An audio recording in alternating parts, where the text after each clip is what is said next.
"See you in the next life," my daughter-in-law said, locking me in the sinking boat. My son just stared. They left me to drown, held my funeral, and claimed my inheritance. But I survived. When I appeared in the middle of my own funeral, the look on their faces was priceless. Where are you watching from today? Drop your location in the comments below and hit that like and subscribe button.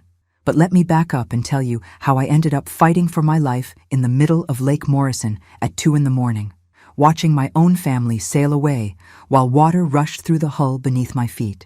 It started 3 weeks earlier, on what should have been the happiest day of my life, my 70th birthday.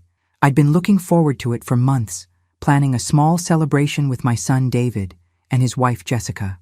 After losing my husband Frank 2 years ago, these family moments had become precious to me. I should have known something was wrong when Jessica insisted on having the party at their lake house instead of my home. "Mom, Eleanor," she'd said in that sweet voice that always made my skin crawl just a little. "You deserve to be pampered on your special day. Let us handle everything." David had nodded enthusiastically, his dark eyes bright with what I thought was affection. "Mom, you've done so much for us. It's time we returned the favor." And they had done so much for me, hadn't they? Moving in to help after Frank's death, managing my finances when I felt too overwhelmed to handle them myself, taking care of the house maintenance I couldn't manage alone. Such devoted children. The birthday dinner was perfect, I had to admit. Jessica had prepared all my favorites: pot roast with those little potatoes I loved, fresh green beans from the garden, and a chocolate cake that would have made Frank smile. We sat on their deck overlooking the lake, watching the sunset paint the water gold and red. "To Mom," David raised his wine glass, "the strongest woman I know." Jessica clinked her glass against his. "To family," she added, her smile not quite reaching her eyes.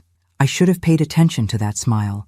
After 30 years as a high school principal, you'd think I would have developed better instincts for recognizing trouble. But grief does funny things to your judgment, and I was so hungry for their attention, so grateful to feel loved again. "I have something for you, Mom," David said, reaching into his jacket pocket. He pulled out an envelope, thick and official-looking. "We wanted to make this birthday extra special." Inside was a deed transfer. My house, the house Frank and I had bought as newlyweds, where I'd raised David, where every corner held 45 years of memories, now belonged to Jessica. "Sweetie, I don't understand," I said, my hands shaking as I read the document. "When did I sign this?" "Last month," Jessica said smoothly, "when you came over feeling so confused about those bank statements. Remember? We explained that it would be easier for me to handle your affairs, given your condition." My condition. That's what they'd started calling the moments when I felt overwhelmed by paperwork or forgot where I'd put my reading glasses. Normal signs of getting older that they'd somehow transformed into evidence of my incompetence. "But this is my home," I whispered. "And now it's safe," David said, his voice gentle but firm. "Mom, you've been struggling. The bills piling up, forgetting appointments. This way, you don't have to worry about anything." "What bills? I've never missed a payment in my life." They exchanged one of those looks, the kind that made me feel like I was watching a conversation I wasn't invited to join. "Mom," Jessica said carefully, "you've been sending checks to that charity scam again. The Children's Foundation that doesn't exist. You've donated over $15,000. I stared at her. I'd never heard of any children's foundation. I kept meticulous records of my charitable giving, had for decades. Frank used to tease me about my color-coded filing system, but the evidence was there in the bank statements they showed me. Check after check made out to organizations I didn't remember supporting, in amounts that made my pension disappear like water through a sieve. "The important thing," David said, taking my hand, "is that we caught it in time. Now everything's protected. Protected from me, apparently."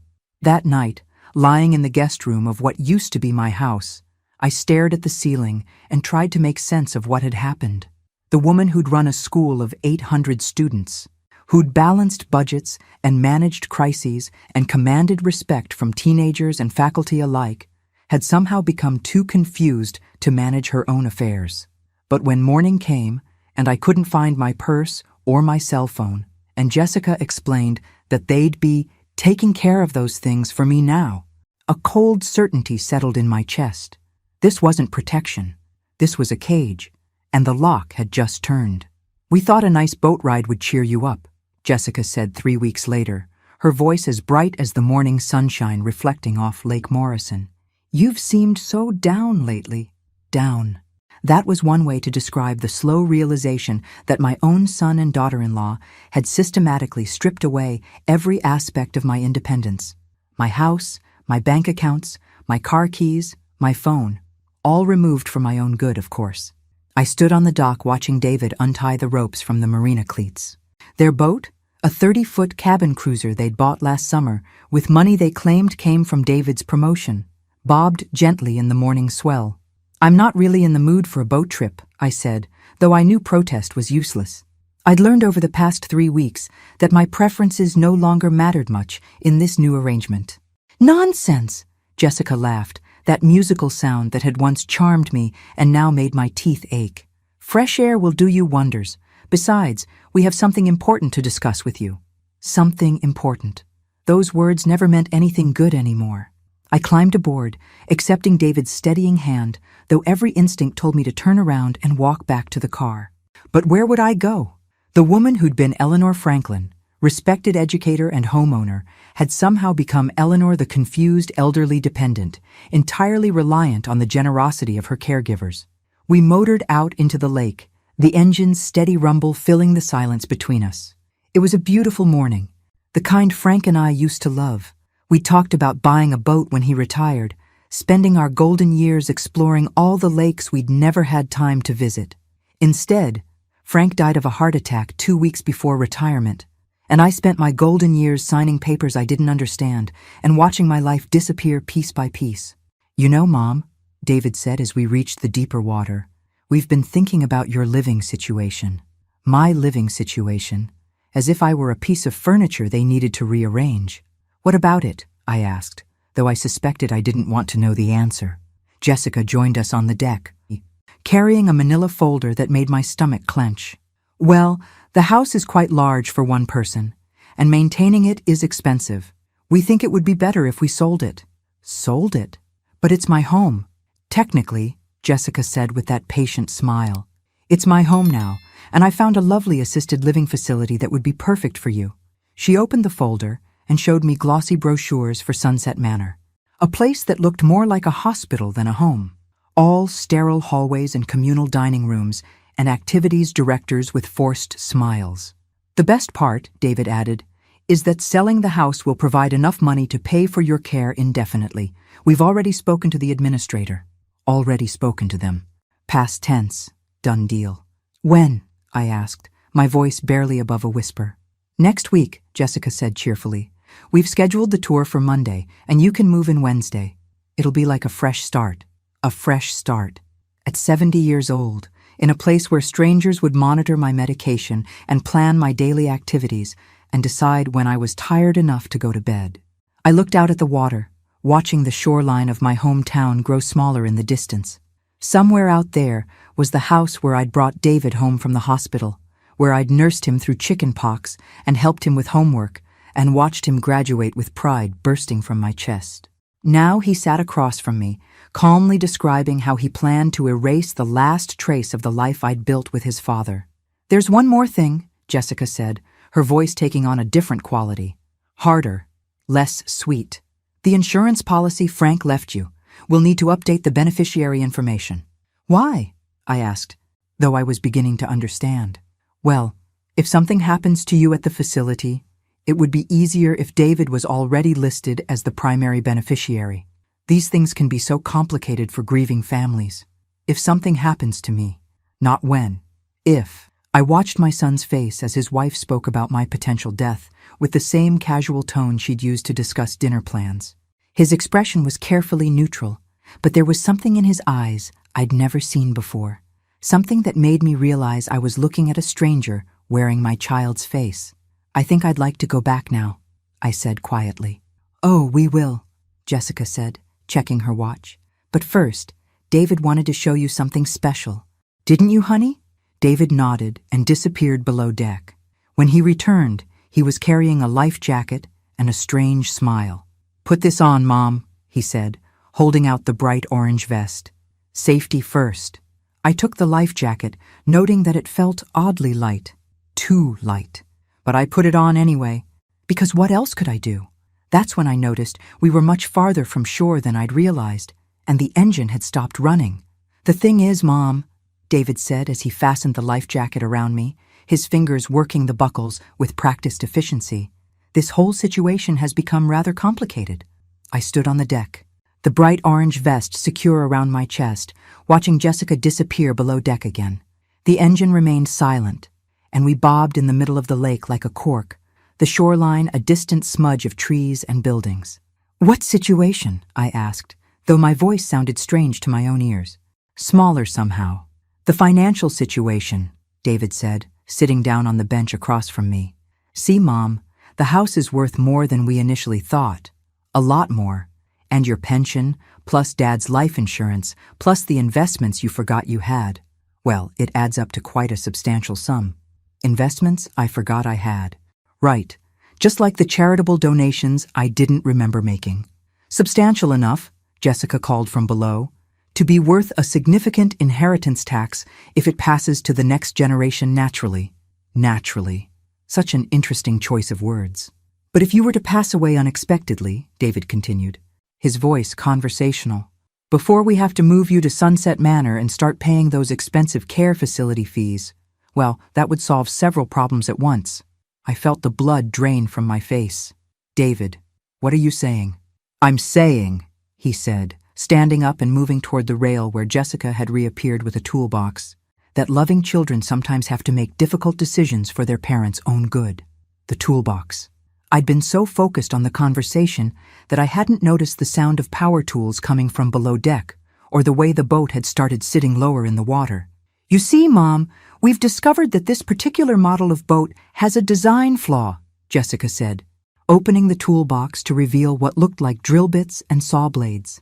"The hull integrity can fail quite suddenly, especially in older vessels. Older vessels. Like older people, apparently dispensable when they become inconvenient." I watched in growing horror as David began untying a small inflatable raft from the storage compartment.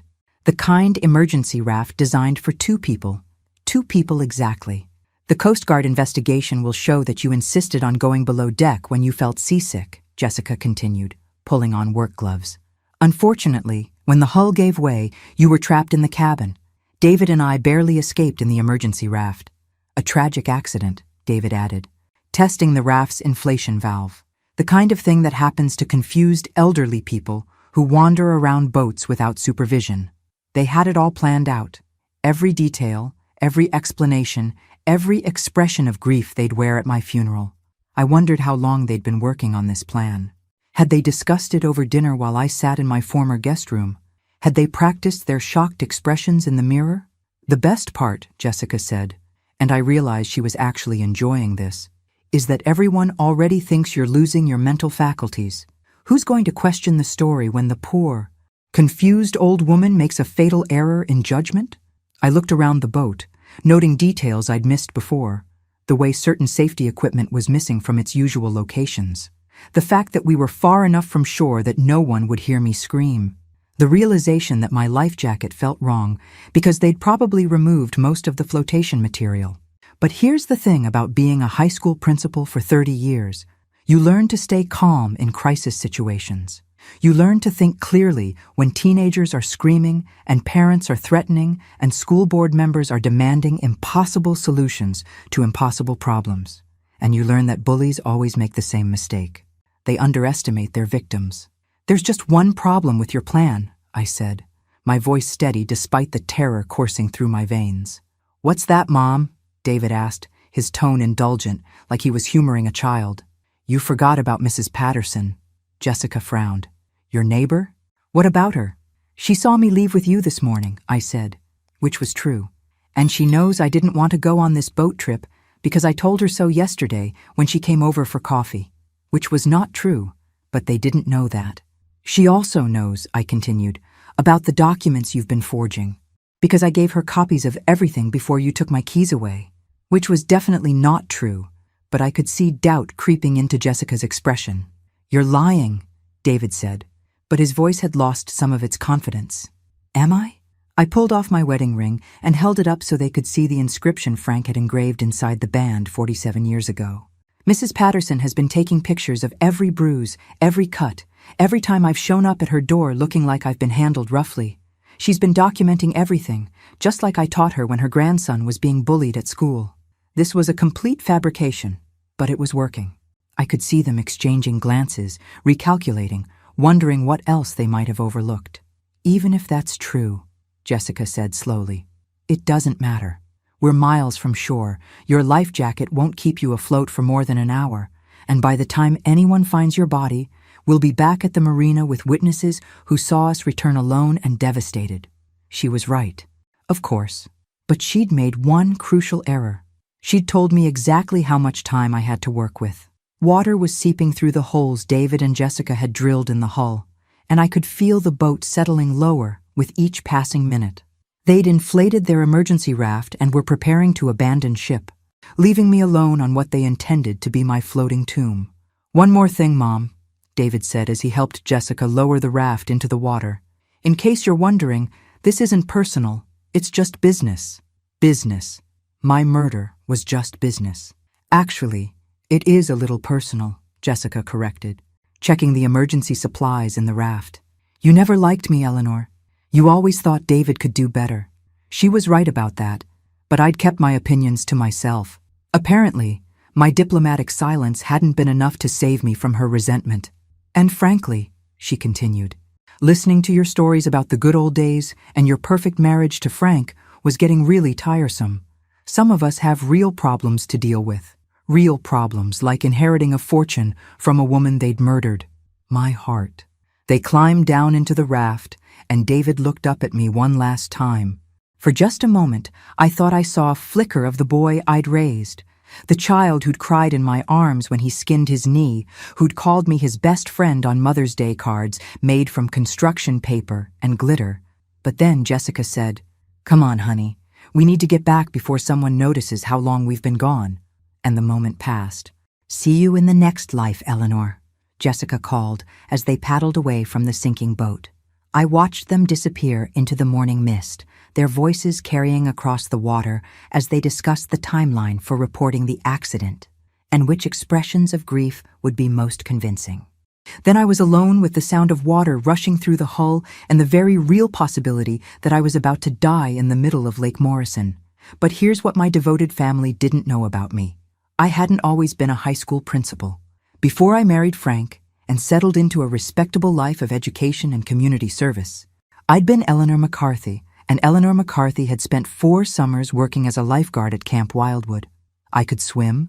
I could swim very well. I could also tie knots, read water currents, and most importantly, I could think clearly under pressure. The first thing I did was assess my situation objectively. The boat was sinking, but slowly. I had maybe 20 minutes before it went under completely. My life jacket had been sabotaged, but not entirely. They'd left enough flotation material to make it look legitimate while ensuring it wouldn't keep me alive for long. But 20 minutes was more time than they'd intended to give me. I went below deck and found the emergency supplies they'd left behind: a waterproof flashlight, an emergency blanket, and a small container of drinking water. They'd probably forgotten these items in their excitement over the main event. I also found something even more valuable: David's cell phone, dropped behind the small galley table when he'd been preparing their escape raft. The phone was locked, but I knew David. He'd been using the same 4-digit code since high school, the year he graduated. Some things never change, even in murderers. I called 911 and gave them my location as precisely as I could, based on landmarks I could still see in the distance. Then I called Mrs. Patterson, my actual neighbor who actually had been taking note of my increasingly strange behavior over the past few weeks. "Eleanor, where are you calling from? I thought Jessica took your phone." "Mrs. Patterson, I need you to listen very carefully," I said, keeping my voice calm and clear. "I'm on David's boat in the middle of Lake Morrison. They drilled holes in the hull and left me here to drown. I need you to call the sheriff and tell them to arrest David and Jessica when they return to the marina." There was a moment of stunned silence before Mrs. Patterson said, "Those monsters. I knew something wasn't right when I saw them loading equipment into their car at 5 this morning. Are you safe?" "For now," I said, watching the water level rise around my ankles. But I need to get off this boat. I hung up and pocketed the phone. Then I went back on deck and made my second crucial decision. I wasn't going to wait for rescue. I took off the sabotaged life jacket and found a better option, a seat cushion that was designed to function as a flotation device.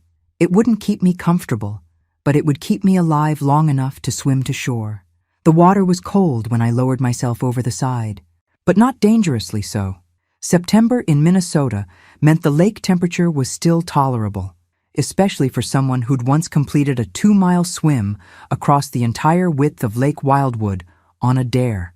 I began swimming toward shore with steady, efficient strokes, conserving my energy and focusing on my breathing. Behind me, I could hear the boat's final death throes as it settled into its watery grave. I thought about David and Jessica, probably pulling up to the marina right about now, preparing to call the authorities with their tragic news. I thought about the tears Jessica would cry for the cameras, and the way David would hold her as they described my final, confused decision to go below deck just as the hull failed. I thought about the funeral they'd planned, and the inheritance they'd celebrated, and the new life they'd imagined building on the foundation of my death, and I smiled. Because they were about to learn what every student who'd ever underestimated me had learned. Eleanor Franklin was much tougher than she looked. The shore was still a quarter-mile away when I heard the Coast Guard helicopter approaching. But I kept swimming, because I had plans for that helicopter, and for the very surprised expressions I was about to see at the marina. The Coast Guard helicopter spotted me about 50 yards from shore, just as I'd planned. The rescue swimmers pulled me from the water, wrapped me in thermal blankets, and kept asking if I was injured or in shock. "I'm fine," I told them, though my voice was hoarse from the cold and exertion. "But you need to get me to Morrison Marina immediately. There are 2 people there who just reported my death."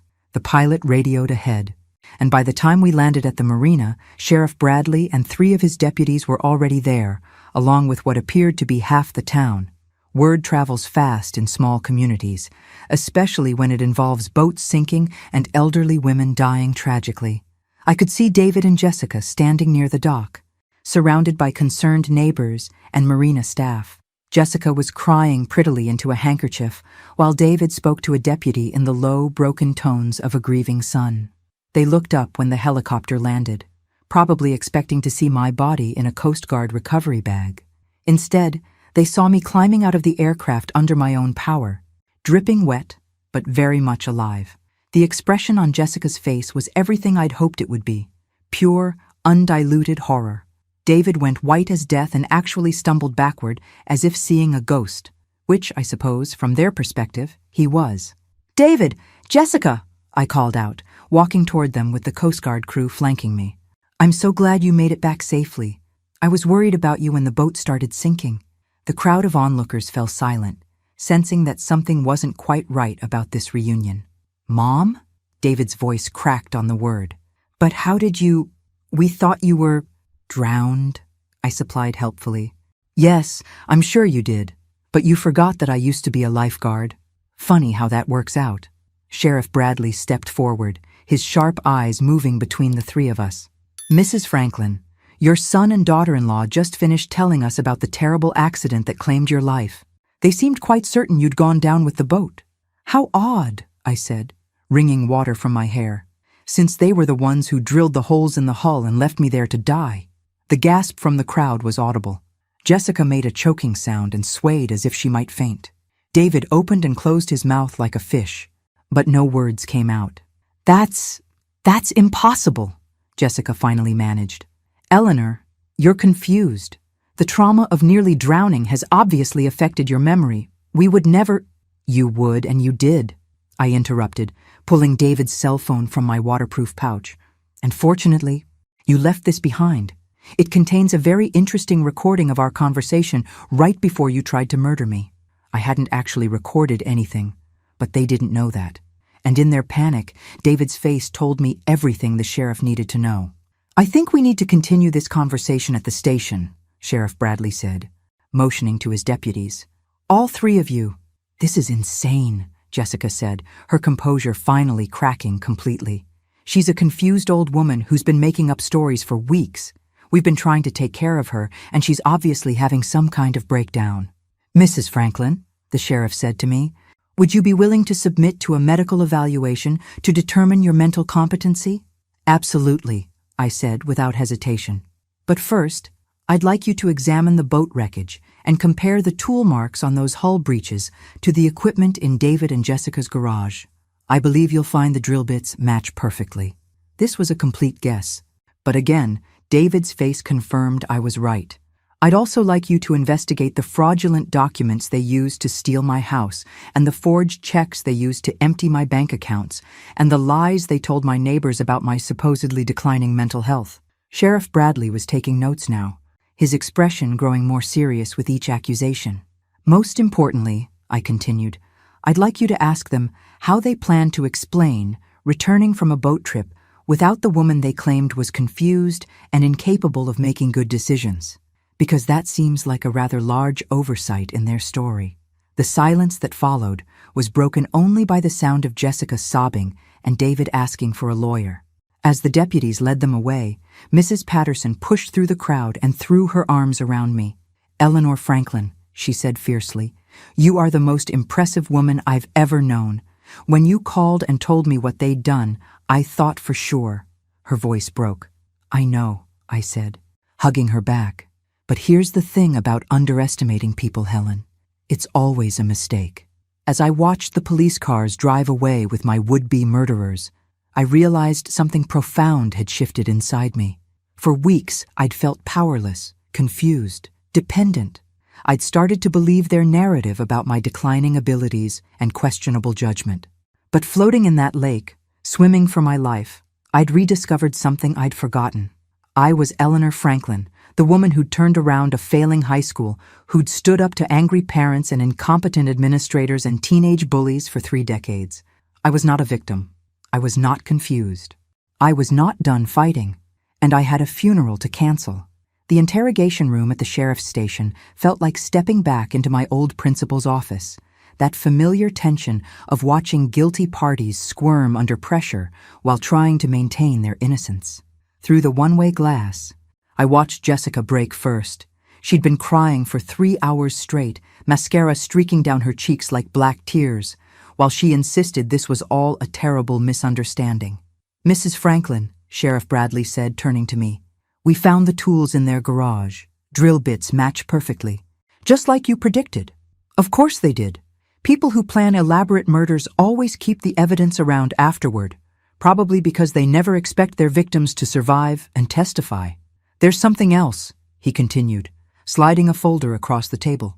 We pulled their financial records. This wasn't their first attempt at insurance fraud. I opened the folder and felt my blood run cold. David's previous wife, Sarah, had died in a car accident 2 years before he met Jessica. The insurance payout had been substantial, and the accident report noted some unusual circumstances that were never fully investigated. Sarah's car went off the same bridge where they told us you'd gotten confused and wandered into traffic, Sheriff Bradley said grimly.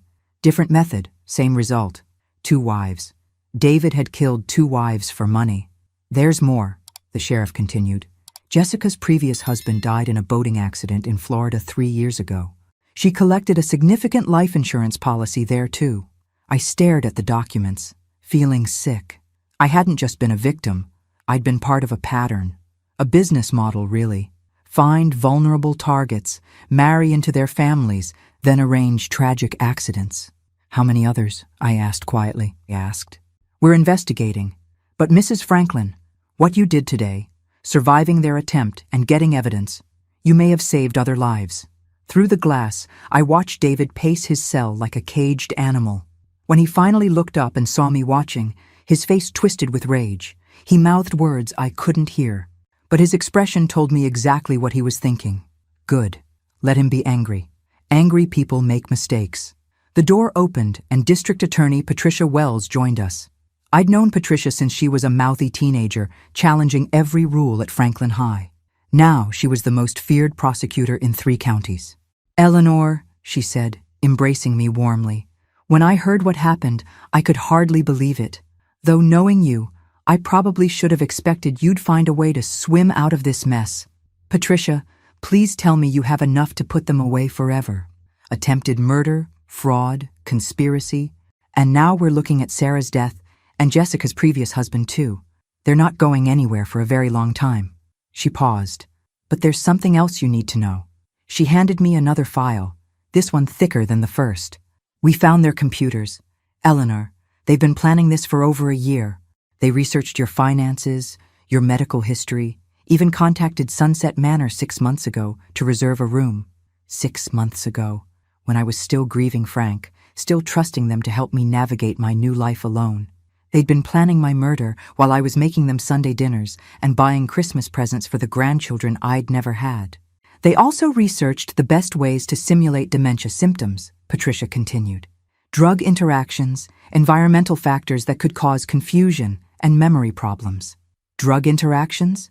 We found evidence they were slipping medication into your food. Low doses of prescription drugs that would cause exactly the symptoms they were describing to your neighbors. The forgetfulness, the confusion, the poor decision-making. No wonder I'd felt so foggy and uncertain these past few months. They hadn't just been stealing my money and my house. They'd been stealing my mind. There's something else, Sheriff Bradley said, looking uncomfortable. We need to ask about Frank's death. The room went silent. I felt the floor shift beneath me. Frank died of a heart attack, I said slowly. The doctor said it was consistent with a heart attack, Patricia corrected gently. But given what we now know about David and Jessica's methods, we'd like to request an exhumation order. The words hit me like a physical blow. Frank, my Frank, who'd never hurt anyone in his life, who'd loved David like his own son, who'd worked overtime for years to pay for David's college education. You think they killed him too? We think it's worth investigating, Sheriff Bradley said. The timeline fits. Frank died 2 weeks before retirement, when his pension would have become your primary income source. And David was the one who found him, remember? I did remember. David calling me at school, his voice broken with grief, telling me to come home immediately. Frank collapsed in the kitchen, David performing CPR until the ambulance arrived. David, who just happened to be visiting that morning for no particular reason. How long? I whispered. How long what? How long have they been murdering people for money? Patricia and Sheriff Bradley exchanged glances. We're still investigating, Patricia said carefully. But Mrs. Franklin, you may have uncovered one of the most sophisticated serial killing operations we've ever seen. Serial killers. My son was a serial killer, and I'd been his latest target. The door opened again, and Deputy Morrison stuck his head in. Sorry to interrupt, but Jessica's asking to make a deal. Says she has information about other victims. Other victims. More Sarahs, more Franks, more elderly people who'd trusted the wrong family members. I stood up, feeling every one of my 70 years. I want to hear what she has to say. Eleanor, you don't have to. Yes, I do, I interrupted. Those people died because I didn't see what was right in front of me. Frank died because I didn't protect him. The least I can do is make sure their families get justice too. Through the glass, I watched Jessica wipe her eyes and prepare to confess. She looked so young, so vulnerable. If I'd met her anywhere else, I would have thought she was someone's beloved daughter, maybe someone who'd made mistakes but deserved compassion. Instead, she was a monster who collected husbands and insurance policies like trophies. But here's what she didn't know about Eleanor Franklin. I'd spent 30 years dealing with manipulative teenagers who thought they could charm their way out of consequences. And I'd never met one yet who was smarter than me. We started small, Jessica said, her voice barely above a whisper in the conference room. She'd agreed to cooperate in exchange for a plea deal that would keep her off death row, though she'd still spend the rest of her life in prison. I sat across from her, taking notes like I was grading papers. Old habits die hard. My first husband, Robert, was genuinely accidental, she continued. He had a heart condition, and when he died during an argument we were having, I realized how easy it would be to make these things look natural. An argument. She'd probably been screaming at him about money when his heart gave out, then realized she'd hit the lottery. David was different, she said, glancing nervously at the recording equipment. When I met him, he'd already figured out how to make Sarah's car accident look convincing.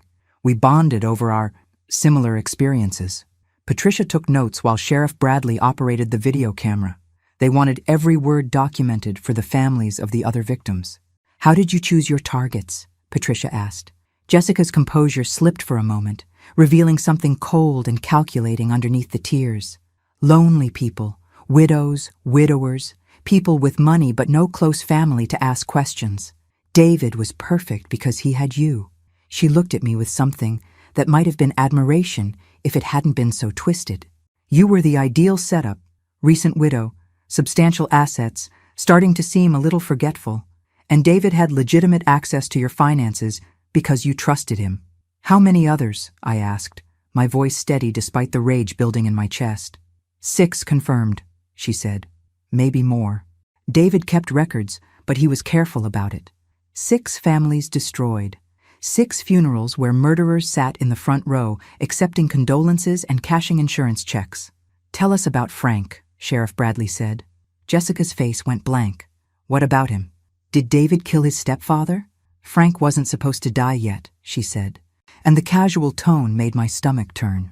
"David was planning to wait until after the retirement party, make it look like the stress of retirement triggered a heart attack. But Frank was asking too many questions about the charitable donations.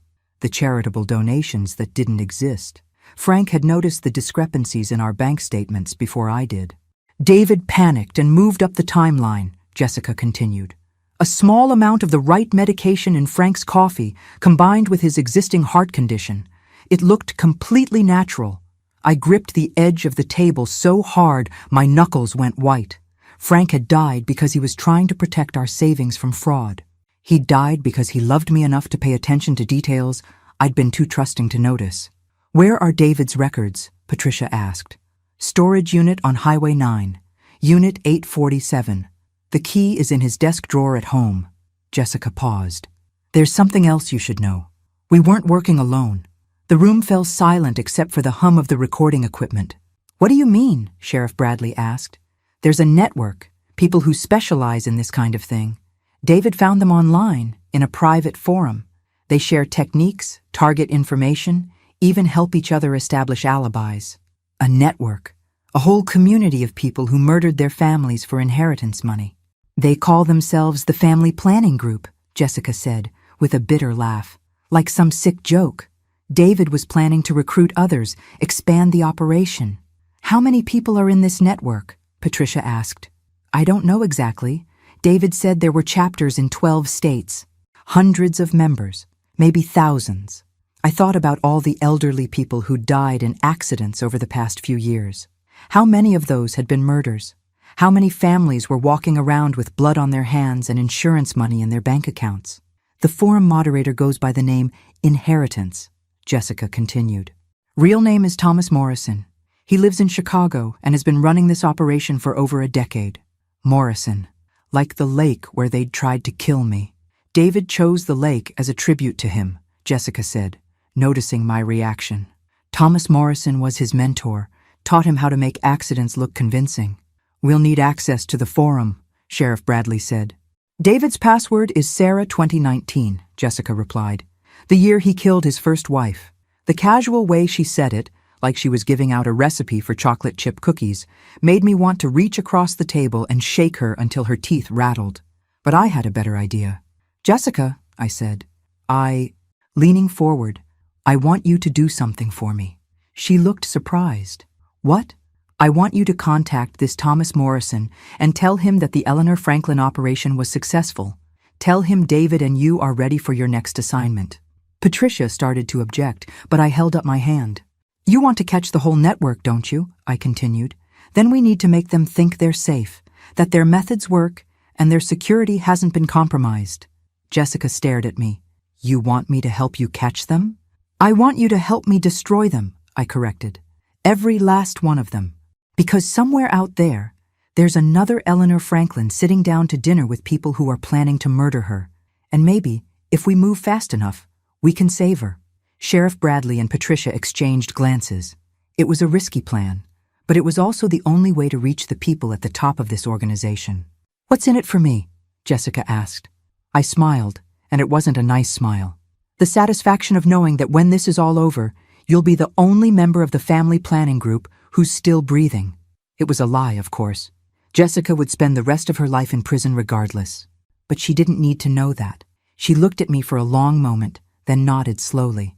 Okay, I'll do it. As we prepared to set up the undercover operation, I realized something had fundamentally changed inside me. 3 months ago, I'd been Eleanor Franklin, the grieving widow who just wanted to live quietly and trust the people who claimed to love her. Now I was Eleanor Franklin, the woman who was going to single-handedly bring down a network of family killers. And I was going to enjoy every minute of it. The storage unit David had rented was like stepping into the office of a meticulous accountant, if accountants specialized in murder instead of tax returns. Files organized alphabetically by victim's last name, photographs documenting each target's daily routine, insurance policies carefully highlighted to show payout amounts, even medical records obtained through methods I preferred not to think about. My God, Patricia breathed, opening a file labeled Franklin, Frank. Inside were photographs of Frank leaving the house, arriving at work, even sitting at our kitchen table drinking his morning coffee. They were watching him for months. I flipped through the Sarah file, seeing pictures of David's first wife going about her normal life, completely unaware that her husband was documenting her schedule for murder purposes. The final photographs showed her car, before and after the accident. "Look at this," Sheriff Bradley said, holding up a manila folder marked Future Targets. Inside were background checks on 12 different people, all elderly, all with substantial assets, all recently widowed, including Mrs. Patterson. "Helen," I whispered, staring at her photograph paperclipped to a financial summary. They'd been planning to expand their operation to include my neighbors, but the most chilling discovery was David's journal, written in his careful handwriting that I'd once been so proud of when he was in elementary school. "Subject shows decreased vigilance regarding financial matters," I read aloud from an entry dated 2 months after Frank's death. "Grief-related cognitive impairment creates optimal conditions for asset transfer manipulation." He'd been studying me like a laboratory specimen, documenting my grief responses to better exploit my vulnerability. "Here's the forum information," Deputy Morrison said, pulling out a laptop they'd found hidden in the back of the unit. "Password works. We're in." The Family Planning Group forum looked like any other online community, complete with member profiles and discussion threads. Except instead of sharing recipes or gardening tips, they were sharing murder techniques and target assessment strategies. "There are over 800 active members," Patricia said, scrolling through the member list. "This is bigger than we thought." I read over her shoulder, my blood pressure rising with each thread title. "Making accidents look natural. Insurance investigation avoidance. Ideal target demographics. Long-term poisoning strategies." This one, Sheriff Bradley pointed to a thread with over 200 replies. "New Member Orientation Guide.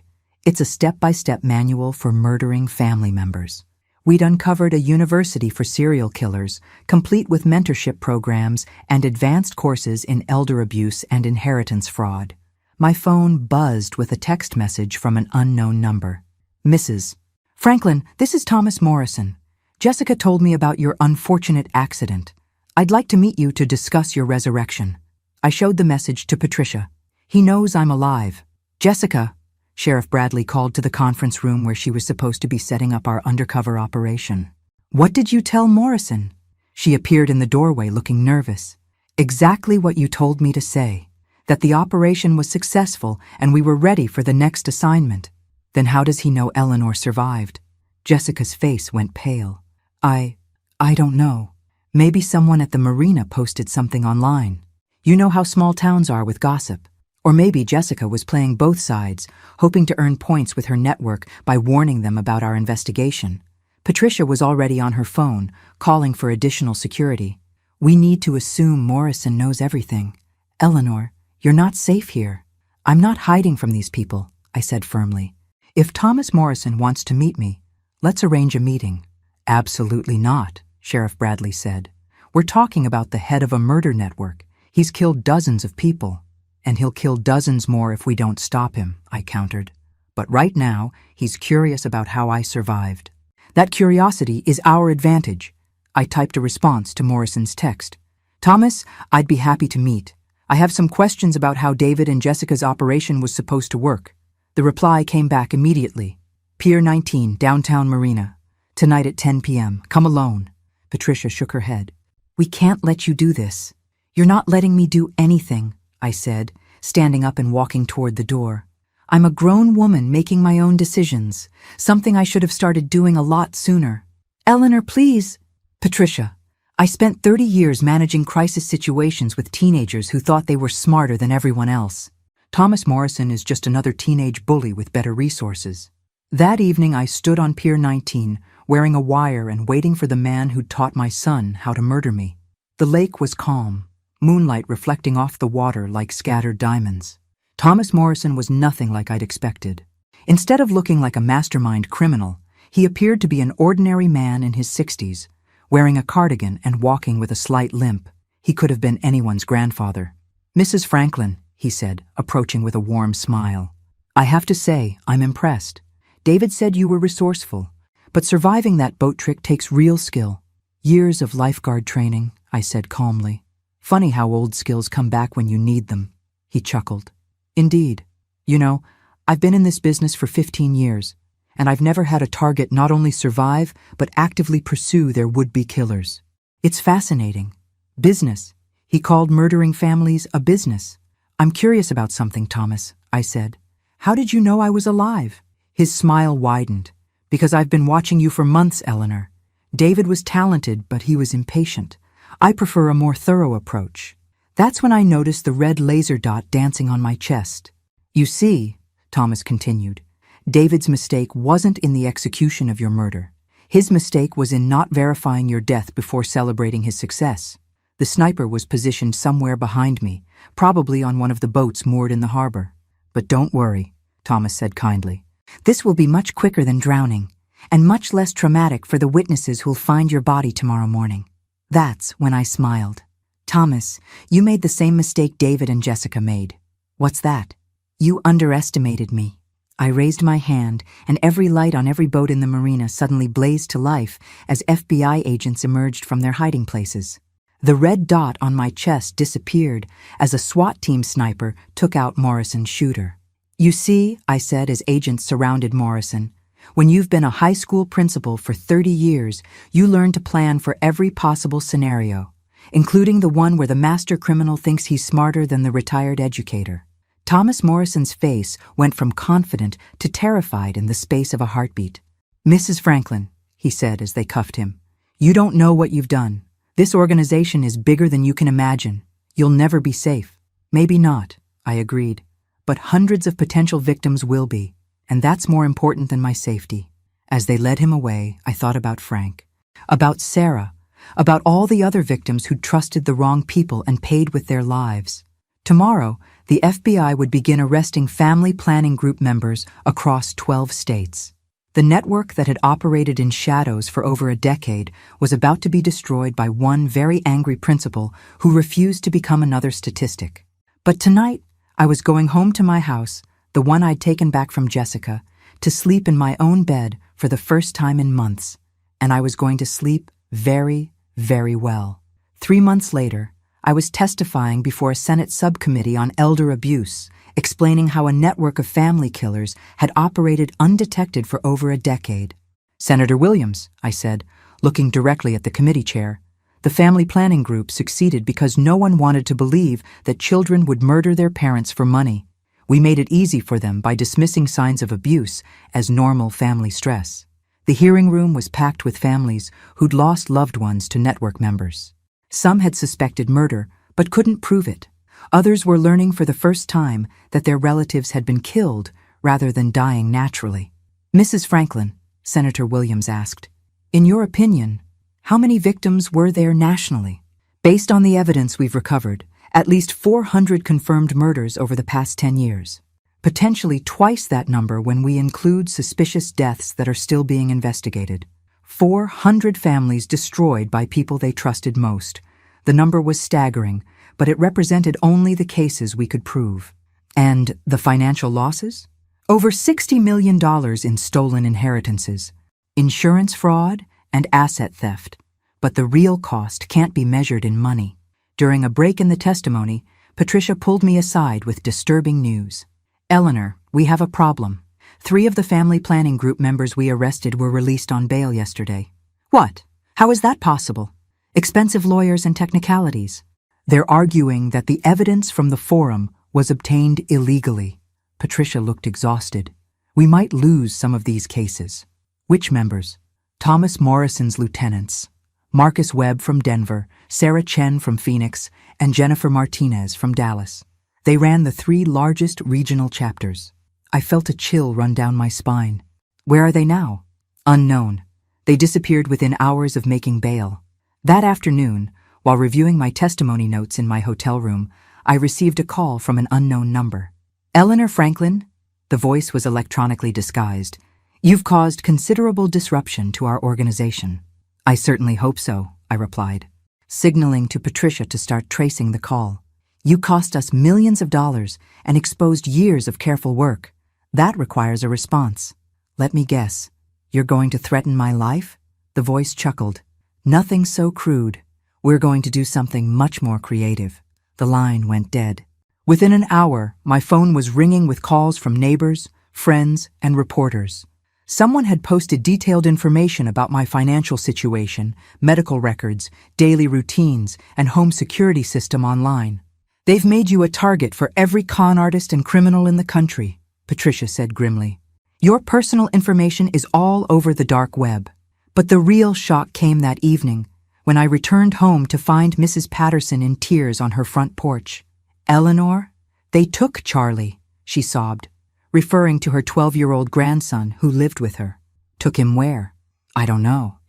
2 men came to the door this afternoon saying they were from Child Protective Services. They had official-looking paperwork claiming I was an unfit guardian. They took Charlie and said they'd be in touch about when I could see him again. My blood ran cold. The family planning group had evolved beyond just murdering elderly family members. They'd started targeting the people who'd helped bring them down. Mrs. Patterson, those men weren't from CPS. They were kidnappers. What? But they had badges, official forms, all fake. This is retaliation for helping me survive their murder attempt. I called Patricia immediately. They've escalated. It's not just threats anymore. They're kidnapping family members of witnesses. We'll find Charlie, Patricia promised. But Eleanor, you need to disappear until we can arrest the remaining network members. They're clearly willing to hurt innocent people to get to you. I'm not disappearing, I said firmly. But I am going to end this. That night, I did something that would have horrified the old Eleanor Franklin. I contacted Thomas Morrison in federal custody and offered him a deal. Thomas, your organization is falling apart. Your lieutenants are desperate enough to kidnap children. That's going to bring heat you can't survive. What do you want? Eleanor, I want the location of every safe house, every planned operation, and every member still operating freely. In exchange, I'll testify that you cooperated with the investigation. And why would you do that? Because a 12-year-old boy's life is worth more than my revenge against you. Thomas was quiet for a long moment. They have contingency plans you don't know about, Eleanor. Burning down the network will be dangerous for everyone involved. More dangerous than letting them continue murdering families? Meet me tomorrow at the federal facility. I'll tell you everything I know. But Eleanor, once we start this, there's no going back. They'll never stop hunting you. Good, I said. I'm tired of running from bullies. The next morning, I walked into the federal detention center carrying a list of every family planning group member Thomas had identified, along with their current locations and planned operations. What I learned in that meeting would either save hundreds of lives or get me killed. But at 70 years old, having already survived 1 murder attempt and dismantled a national killing network, I was discovering that Eleanor Franklin was much braver than she'd ever imagined. 6 months later, I stood in the federal courthouse in Chicago watching Marcus Webb, the last of the family planning group leaders, receive a life sentence without parole. This concludes the largest elder abuse prosecution in United States history, Judge Harrison announced. 437 defendants convicted, over 600 victims identified, and an estimated 800 potential targets saved from harm. The courtroom erupted in applause from the families who'd attended every day of the trials. Some were celebrating justice for murdered loved ones. Others were grateful their elderly relatives had been saved from planned attacks. Charlie Patterson, now safely returned to his grandmother, waved at me from the gallery. The kidnappers had made the mistake of taking him to a safe house Thomas Morrison had revealed during our cooperation sessions. FBI agents found him within 48 hours, unharmed but angry enough to bite one of his captors. Mrs. Franklin, Judge Harrison continued, the court would like to recognize your extraordinary courage in exposing this criminal network.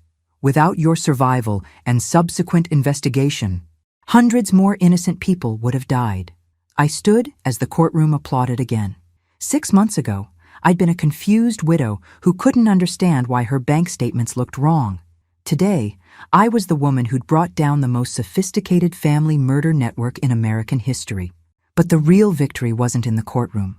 The real victory was the phone call I'd received that morning from Dr. Sarah Mitchell, the geriatrician who was now treating me. Eleanor, I've finished reviewing all your medical tests from the past year. The cognitive issues you experienced were entirely due to the drugs David and Jessica were giving you. Your brain function is completely normal for a woman your age. Normal. I wasn't losing my mind. I wasn't becoming confused and incompetent. I'd been systematically poisoned by people who wanted me to believe I was helpless.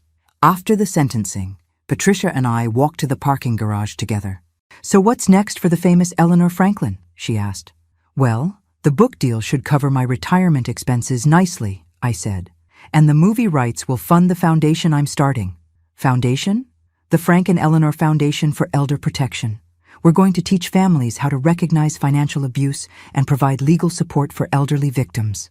Patricia smiled. Let me guess. You're going to be personally involved in every case. Someone has to. These criminals count on their victims being too ashamed or confused to fight back. But they've never dealt with a whole foundation full of angry grandmothers who know exactly how their games work. As we reached my car, Patricia handed me a final envelope. What's this? A letter from David. He wants to see you. I looked at the envelope without opening it. What does he want? Forgiveness, probably. Or maybe he wants to explain why he did it.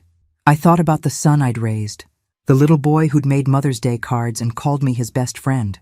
Then I thought about the man who'd drilled holes in a boat hull and watched me struggle in the water while planning which restaurants he'd visit with my inheritance money. You know what the difference is between David and Thomas Morrison? I asked Patricia. What? Thomas Morrison was a stranger who chose to become evil. David was my child who chose to become a monster. That's actually worse. I tore up the envelope without reading it. Some people don't deserve forgiveness, Patricia. They deserve consequences. That evening, I sat in my reclaimed living room, surrounded by the belongings David and Jessica had inventoried for sale. My wedding photos were back on the mantel. Frank's chair sat in its proper place by the window. The house felt like home again. Mrs. Patterson knocked on the door, carrying a plate of cookies and a bottle of wine. Celebration dinner? She asked. Perfect, I said, letting her in. I was just thinking about how much has changed. We settled in the kitchen where it all started, where I'd first noticed the strange bank statements and Jessica's too convenient explanations. Do you ever regret fighting back? Mrs. Patterson asked. I considered the question while pouring wine. 6 months ago, I could have simply disappeared into Sunset Manor, let them steal everything Frank and I had worked for, and lived out my days in confused, medicated docility. Helen, do you know what I learned from all this? What? At 70 years old, I discovered I was much stronger than anyone ever gave me credit for, including me. I raised my wine glass in a toast. To Frank, who would be proud that I finally stopped letting people underestimate me. To all the victims who didn't survive to get justice, and to the fact that sometimes the best revenge isn't getting even. What is it then? I smiled, thinking about the Foundation's first case, a 75-year-old woman in Seattle whose son was trying to steal her retirement savings using methods remarkably similar to David and Jessica's playbook. Unlike me, she wouldn't have to figure out the game alone. The best revenge, I said, is making sure it never happens to anyone else. Outside, the lake where they'd tried to kill me reflected the moonlight like scattered stars. Tomorrow, I'd wake up in my own house, drive my own car, and manage my own money. I'd use Frank's life insurance, the money they'd killed him to steal, to protect other families from experiencing our tragedy. David and Jessica would spend the rest of their lives in prison, remembered only as cautionary tales about greed and betrayal. But Eleanor Franklin? Eleanor Franklin would be remembered as the woman who refused to be a victim, who turned her survival into salvation for others, and who proved that you're never too old to fight back against people who underestimate you. At 70 years old, I was just getting started. Thanks for listening. Don't forget to subscribe and feel free to share your story in the comments. Your voice matters.